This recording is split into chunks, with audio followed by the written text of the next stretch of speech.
Morning everyone, welcome back to the shed. I hope you're all well today. Thanks very much for watching the last video, it's much appreciated, and thanks very much for commenting on it as well. It was good to see people kind of connecting with what I was trying to achieve on that. Caused a little bit of debate about the topic of beginners and also sort of my feelings on developing beginners through the hobby and upping their skills. So I appreciate everybody that got involved in that. It was kind of it was a pretty lively debate, but that's good. So thanks very much for all of that, and yeah, and sticking with me, it's great. So today I thought I'd quickly expand on something that was in the last video. I mentioned in that one that I got hold of Tamiya's new Corsair, their F4U-1D, and that we would be building it in a future issue of MAI. I know there was a little bit of disappointment from some people out there who felt that I kind of skirted over it, and despite the fact that I'd labelled the video as being about Tamiya's Corsair, I only had it in the last 5 minutes. Yep, that's what I did, but I was featuring 5 other models at the same time as well and having a bit of a chin wag, so it was a fleeting video. I was dodging thunderstorms, and I hoped I'd made that clear, but I obviously didn't. So what I thought I'd do today is I'd expand on that a little bit, and I'd show you this new kit, or the parts that we've been sent for this new kit in a bit more detail, so that you can see what it looks like.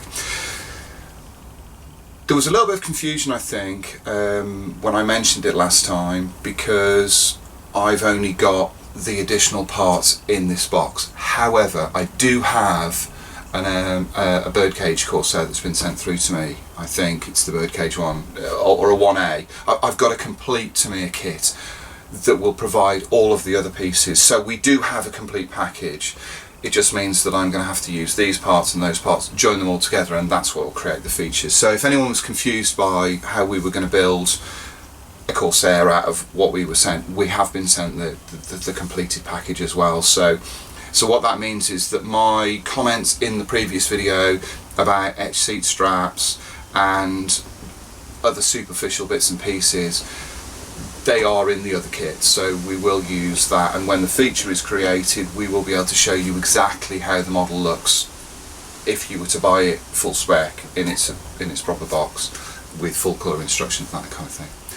So hopefully you'll enjoy this. It won't take very long, there isn't very much to look at, but it will give you more of an idea as to what you can expect if you want to build this kit. I'm sure many of you will be intrigued by the possibility of tackling another one of these Corsairs.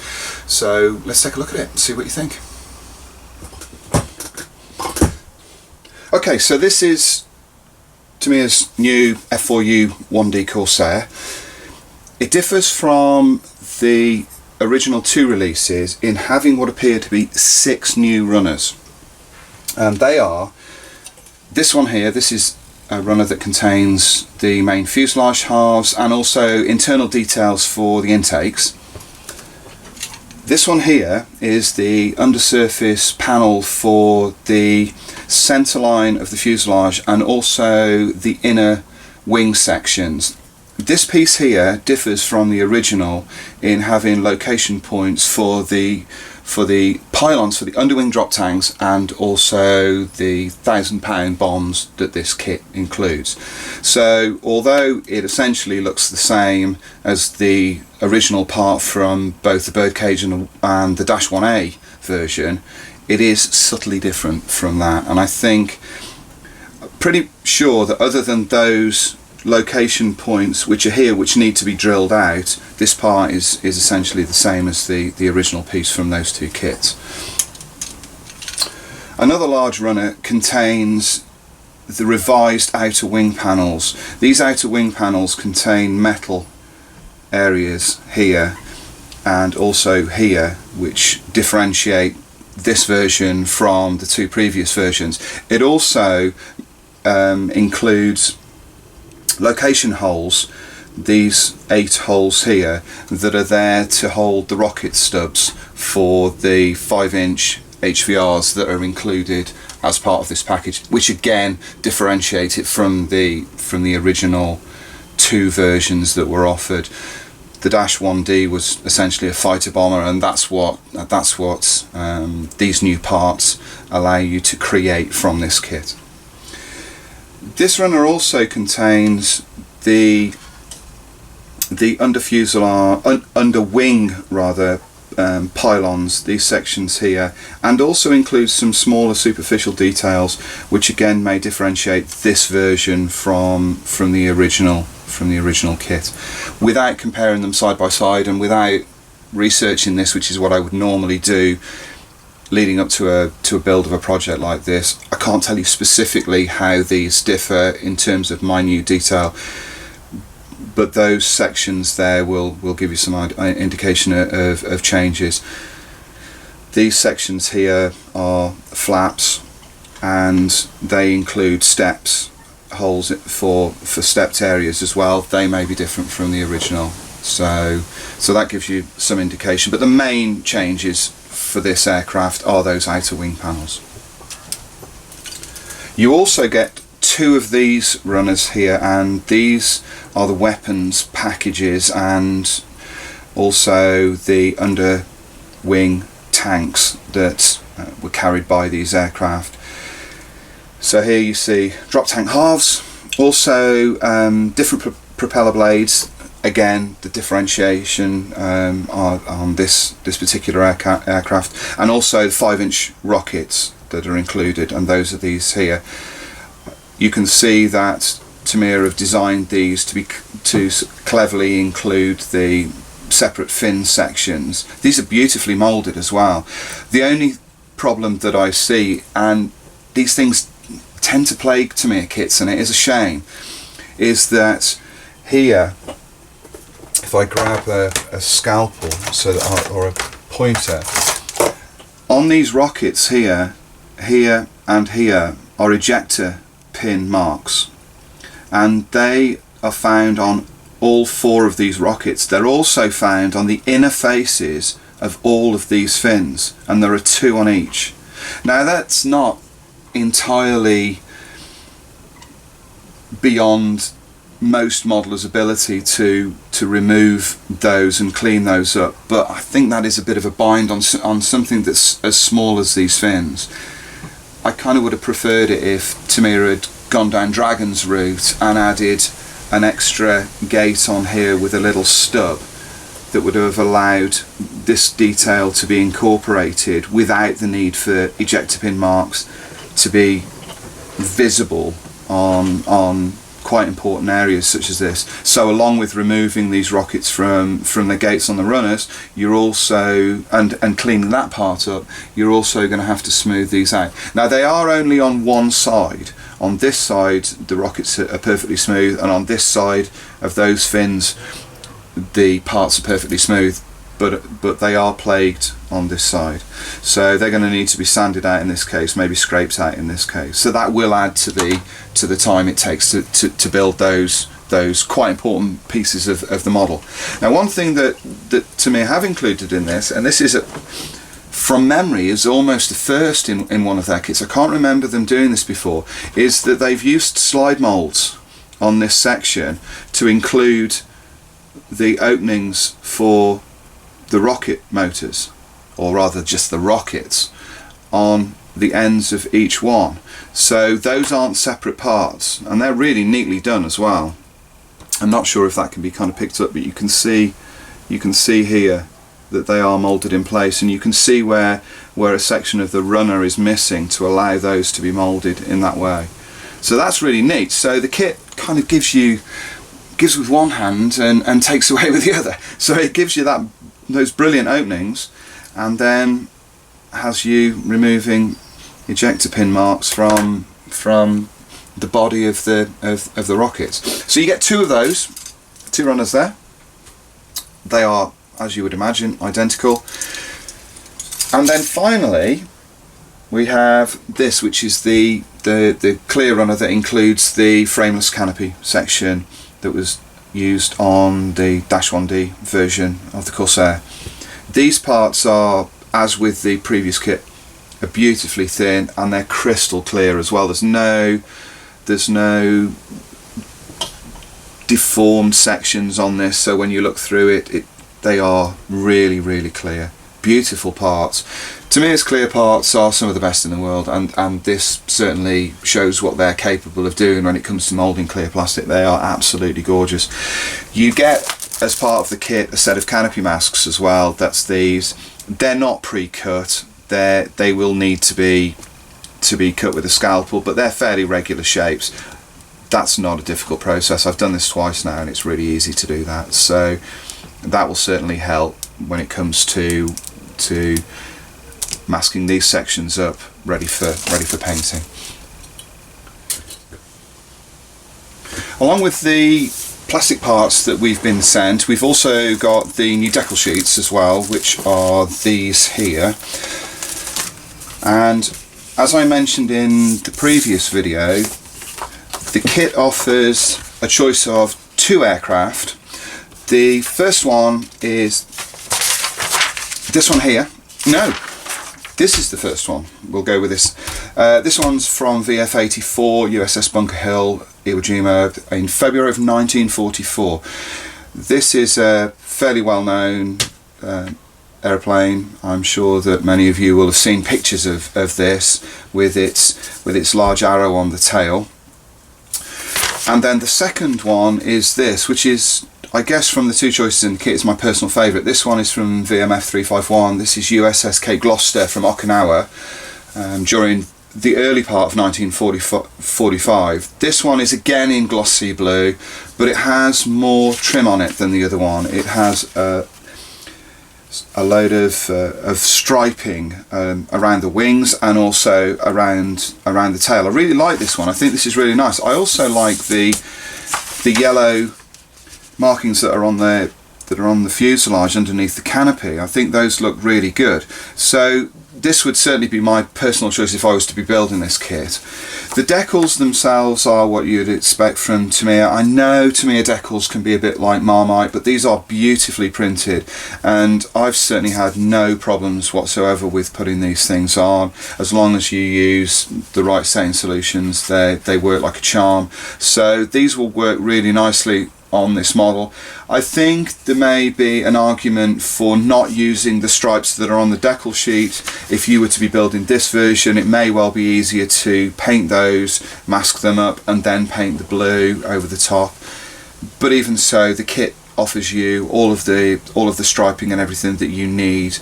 So should you wish to just blast on some glossy blue onto this model and then put the decals on, you'd be good to go. The instructions, as you would imagine, offer painting guides. They're very comprehensive in this kit, as they are in all Tamiya kits, but they do only reference Tamiya paints. They don't reference anything else. However, the Tamiya paints are now so well known that there's no reason to not be able to cross-refer those. We don't have a full spec set of instructions for this kit. What we do have is a photocopied set here. I can only assume that these are the same as the ones that will be in the actual kit when the kit is released. It looks like they're complete because, unlike some other instruction sheets that we've had from pre-release Tamiya kits that didn't have painting references in, these do. So everything is referred all the way through. As you'd imagine from a set of Tamiya instructions, especially a set of instructions from one of their higher end kits, they're incredibly well drawn, incredibly detailed, and really simple to follow. They're also very sensibly laid out in terms of process, so they don't suggest you do stupid things at the beginning of the process that are then going to get broken off towards the end. They are very well laid out, and it's a sensible guide through this. Now, the one thing with this kit that needs to be borne in mind if you've never built one of these before is that throughout the process of construction, it guides you through the need to have the wings either down or folded, flaps up or down, and it guides you through that using these little call outs here. there's an icon here for flaps up, icon for flaps down, and it guides you through that all the way through. Now, having built a couple of these already, what I would suggest you do is go through the instructions and highlight which sections are applicable to the model that you've chosen, to the setup that you've chosen. So just get a highlighter and highlight each piece, and those sections that aren't applicable, what I would suggest you do is get a black marker and just mark them out off the instructions. Now, along with using those icons to guide you through the fuselage and centre section of the wing, the kit also guides you through the need to have wings up or wings down. So this entire section here is for extended wings. That's this block of instruction sheet here. So this is the section that you follow. If you want to have the wings folded on your model, then this is the section that you follow. So it blocks those out across the full set of instructions. Now, if you want to have one wing up and one wing down, you are going to need to follow both of these sections concurrently, and then you're going to have to mark what you need. I built one of these with one wing up, one wing down to show that possibility. So you will then need to kind of think about what you're doing a little bit more and pre-plan. This is not a kit that you can just rush headlong into and hope that everything is going to fall into place. You will need to study these instructions and go through them piecemeal before you start.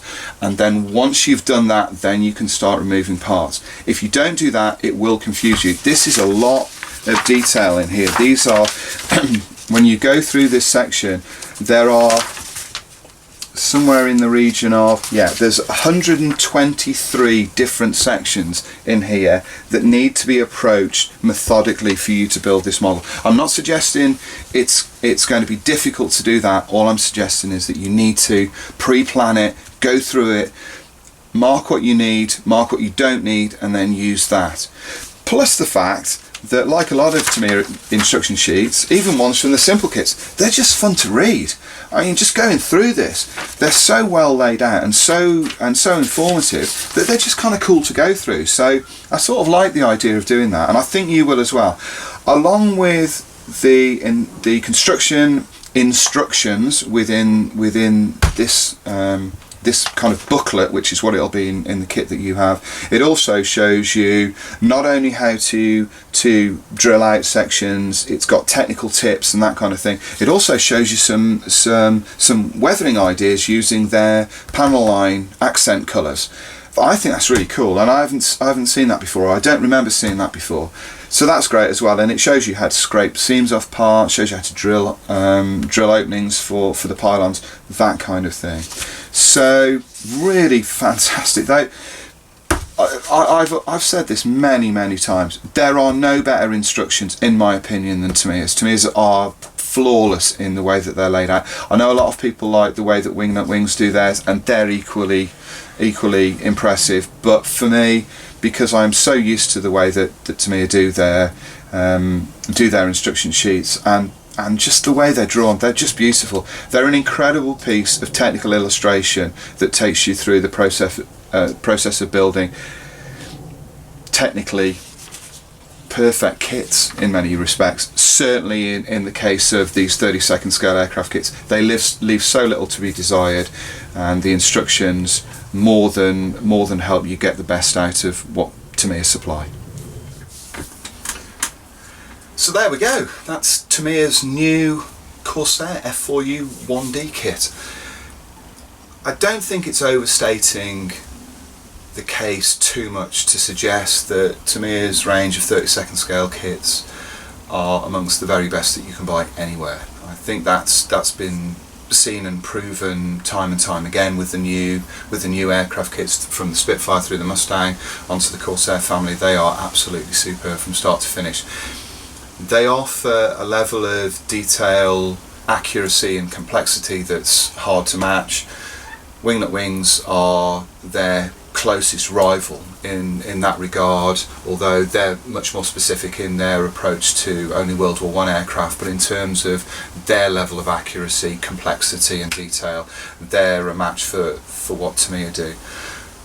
but Tamiya's, to me, just have that little gloss that I truly love, and their approach to these aircraft that many of us know and love is something to behold, and I think it's something to enjoy each time they release a new kit. I appreciate that some of you will be less than enamoured by the idea that it's another Corsair, but it makes sense for Tamiya to have rounded off the story and rounded off the aircraft that they could produce from that basic set of Corsair, of F4U-1 moulds, and they've done pretty much what they did with the original 48 scale kits that they produced 20 years ago. So it makes sense for us to have seen those kits arrive. But when you open one and when you take a look at what they've done with it in terms of finesse, moulding quality, detail, the surface detail, takes your breath away. It's that good. You can't help but smile. They are just beautiful things to behold. There are issues, I've pointed those out on this one. Those ejector pin marks are annoying. They're an annoyance that I feel that Tamiya could get around if they chose to do so. I don't really understand why they're still a feature of some of their kits. It's not a huge deal to get rid of them, but it does take away a little bit of the gloss from some of the parts. And as much as I'd like to suggest that this new Corsair is a 10 out of 10 kit, it's not a 10 out of 10 kit because of those issues. The earlier versions, the Birdcage and the Dash 1A, I don't recall having similar issues that were on parts that were quite as visible. So whereas I would have given those 9.5, 10 out of 10 because they were kind of flawless to build, and when they were finished they looked fantastic. In this case, I think a mark needs to be removed for that. So not entirely perfect, but it's pretty close. It's pretty close. So another fantastic release from Tamiya, another great kit to build. They're not cheap. They're certainly expensive items to buy, but given the rising cost of plastic kits, other plastic kits, Dragon armour kits or Trumpeter armour kits which are upwards of £100 now, I think these represent very good value for money. So one to be recommended. I recommended it in the previous video, and having had a more detailed look at it, I'm certainly going to do the same thing this time. How else can I wrap up this video without recommending one of these kits? So thanks very much for tuning in again, for me rambling on about this new kit. I hope you've enjoyed seeing this. I hope you enjoy seeing the kit when it's built, and for those of you who do choose to tackle one of these kits, I hope you enjoy building your model as well. So thanks very much, have a great weekend, and I'll see you again soon. Cheers, bye now.